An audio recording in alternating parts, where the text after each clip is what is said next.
set up a machine gun in the middle of this narrow road, disabled the lead German vehicle, and saved the rest of the marquee. They got all the rest of them got away. Of course, the ones on that machine gun didn't live long, but they were able to disable the Germans and save the rest of them. And we didn't know this for 20 years. They finally traced the records, identified the body and so forth, and the Free French had a memorial to him there on at that location, a monument built. But we didn't know anything about it. But now that we do, I'm trying to spread that story of how an American did sacrifice his life even for Free French. I think it's important for people to know. If that's a good one. You got another one that I find humorous. A fella right at the end of the war was flying strafing airfields, and the group found a good one loaded with Me-262s. These German jets that has so much publicity, but they certainly didn't bother a fighter plane. We weren't concerned with them. We did shoot down a bunch of them, but anyway, they had all these German jets on the ground. They came in and strafed them, but one of our boys had his prop shot off of his 51. Well, when that fan's gone, why, you don't go far. He landed, was captured. But after being there about a day, they came to him. Says, look, the Russians are getting close from the west, from the east. We want to go to the west. We want to be surrendered to the Americans.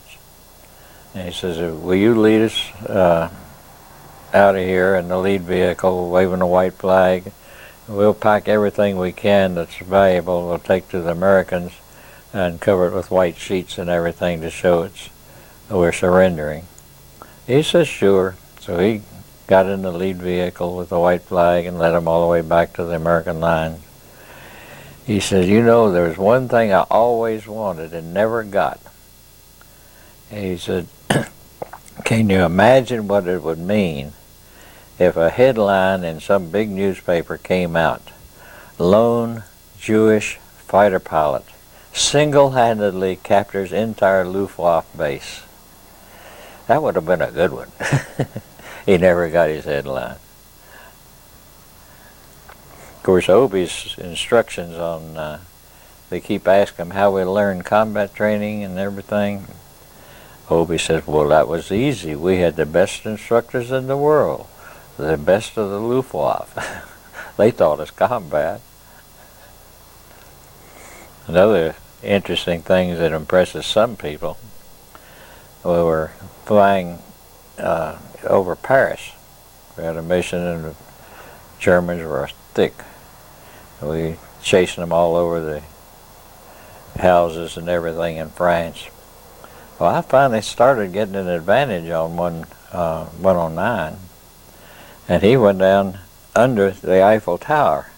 He figured I'd try to go around and he'd have time to get away.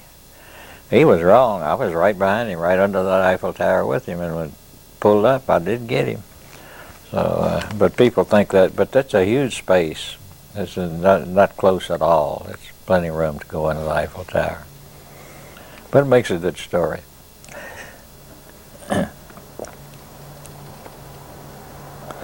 Another thing that happened that made it a little difficult to fly back home, an anti-aircraft shell, a big 88, came through the wing where the guns are. Took the guns and everything with them and left a gaping hole, metal peeled back. That was hard to trim. It didn't trim well at all with the difference in the rate of airflow over one smooth wing and one popped up wing. But it would do it. It took me back home. So that helped too. And of course Daddy Rabbit, he was a good buddy and a nice, finest gentleman. But when we were flying P-39s, P-39 has a real thick glass armor plate, they call it armor plate glass, slotted in front of the pilot's face. We did not feel very safe with that armor plate after Daddy Rabbit hit a duck. Came right through the armor plate into his face. He had trouble landing before he could see again, but he succeeded. He had a time. But he used to yell at me. We'd be in combat and everything, and everybody was going everywhere, turning upside down, backwards. But, hey, Bill, come on up. I got 20 of them cornered. Now that's a refreshing statement to hear in your radio, over your radio, when you're in tight combat with overwhelming odds, outnumbered 10-1 or something like that. And he'd tell you, oh, I got 20 of them cornered, come on up. Now that's the attitude we had, and that's what worked. He's also the guy that led me back when my eyes were swollen shut. He brought me all the way back to the runway and told me when to expect touchdown and how fast I should be going and when to pull back a little on the throttle and everything like that. And we cut it off from there. But I'll tell you something that gives you an idea how inventive and how brilliant some of our pilots were. Pete Peterson, one of our top aces, he came back to the base with a flight. He had his element leader, his wingman in his element, 4 of them, and 10,000 feet down to the ground was solid, stocked in with clouds. And they said, well, it looks like you might have to go over the channel and bail. He said, no, this is a good plane, can't do that. He thought for a while, and then he says, Tower, can you shoot a flare straight up? And the tower operator says, sure. He pulled a flare, shot it straight up, and of course when it came through the top of the clouds and Pete could see where that flare was, he started a steady descent, exact same rate of descent, and same size circle, and went right down. He knew it'd be over the airfield by doing it that way, and found the airfield. Then he went back up, got his wingman. Give me another flare. Here comes another flare up. Pete comes around, circles down, finds the runway again, lets his wingman land. Goes back up, gets the tail end Charlie, then he gets the element leader and brings him in, and he lands with him. So everybody lands safely, even though it's be impossible and risky to try to find the ground with towers and houses and elevations and everything all around if you don't know exactly where you are. But he solved that problem. Not many people would have had the courage or the brains to do it that way, probably. But I thought that's the idea. That was the teamwork we had. They had the guys in the right place at the right time whenever it happened.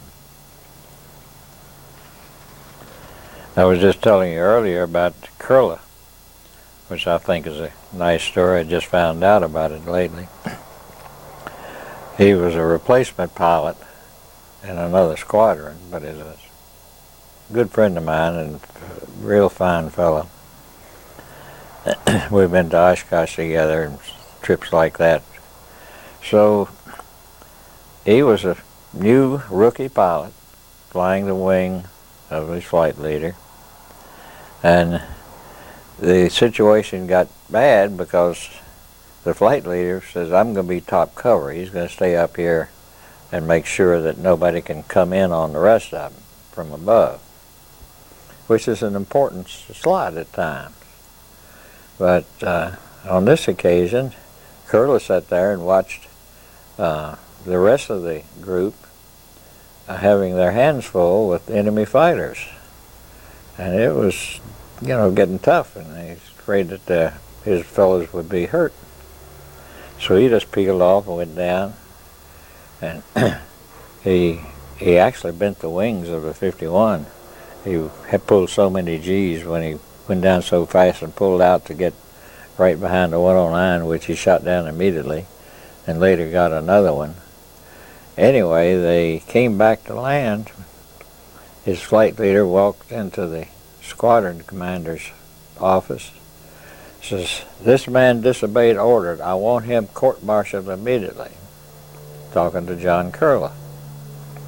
So Curla didn't know what was going to happen. He was concerned. But the squadron commander studied the situation, and he decided that the flight leader, who was demanding Curla's court-martial, should be transferred out of our group. He didn't belong there. And he gave flight leader's position to Curla. That's the way the group was really built.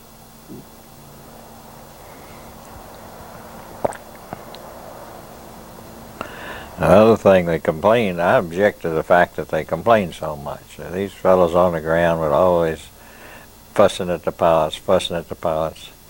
I came back with barbed wire wrapped around the tail of the plane and grass stains on the wing tips, and they were so narrow-minded about all of that stuff. But we still got along. And they would ground me.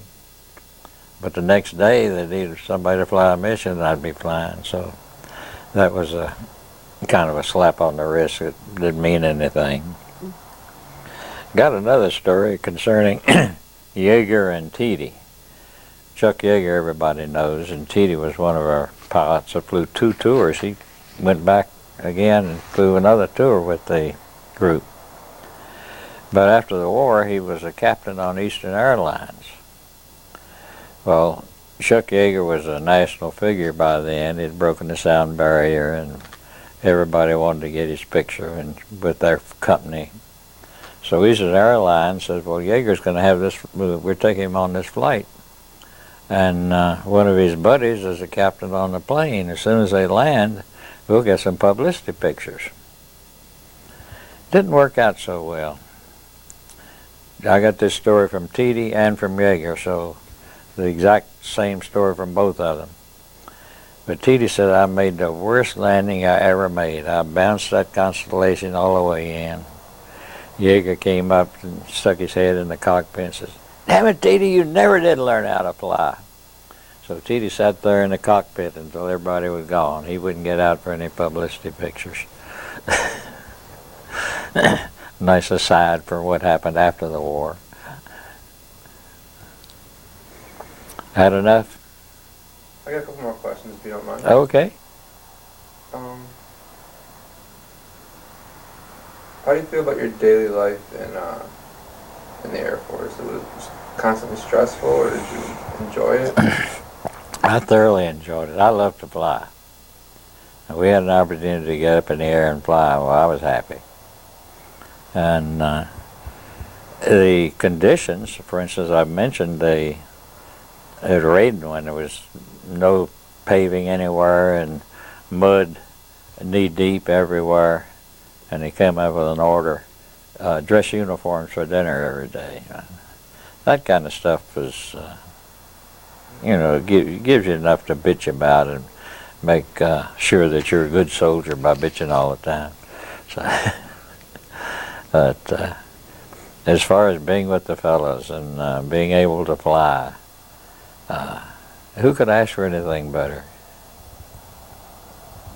Of course, when you got in war and people get killed, it's very, very difficult to be in a Quonset hut after we got out of tents. We were in tents for a while. We finally got Quonset huts with 4 bunks down the side. And if the bunk on one side of you was occupied by McKaylee and the other side was Joe Pierce, and you're on a mission with Andy and McKaylee and Pierce and yourself, but the next morning you get up, those 2 bunks are empty because you've seen them both shot down. Now that part of it is tough. And I didn't realize how flak happy